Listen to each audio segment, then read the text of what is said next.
After you have submitted the registration application, it can be approved or rejected by tax official. Alternatively, tax official can raise a query and seek clarification. This video will guide you on how you can file a clarification to such queries raised by the tax official. To begin, access the GST website www.gst.gov.in. From the home page, open the Services menu.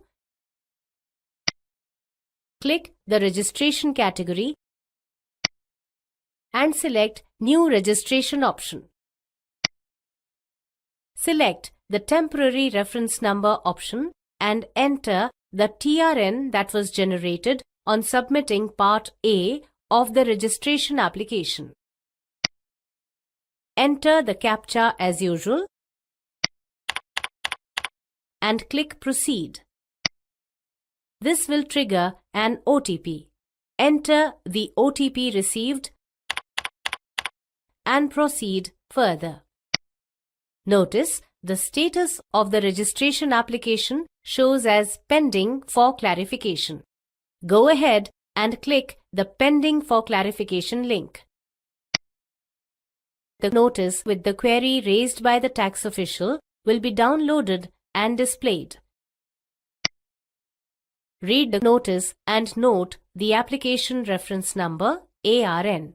Now, you can access the registration application to provide the clarification using this ARN.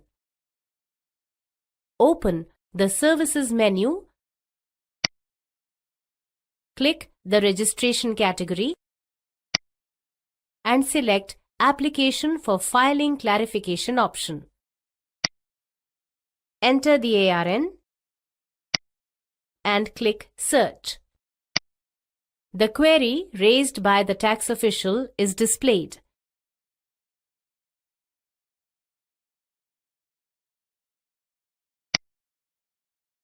Provide your response to the query raised.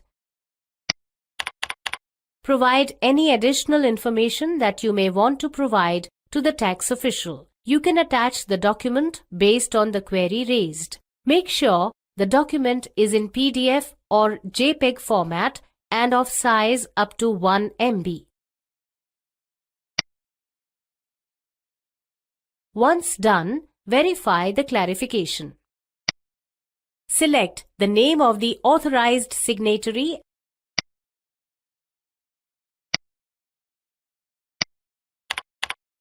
and submit the clarification using PAN-based Class 2 or 3 Digital Signature Certificate DSC in case of company or limited liability partnership LLP. But before submitting the clarification using DSC, the DSC needs to be registered using the Register DSC service on the portal. In case other than company and LLP, the clarification can be submitted using the e-sign or electronic verification code EVC option as well. Both these services are Aadhaar-based services and require you to have the mobile phone number registered with the Aadhaar database handy. In case of EVC, you will need to enter the OTP for authentication. Agree to the warning message which says that all your furnished information is subject to verification and scrutiny.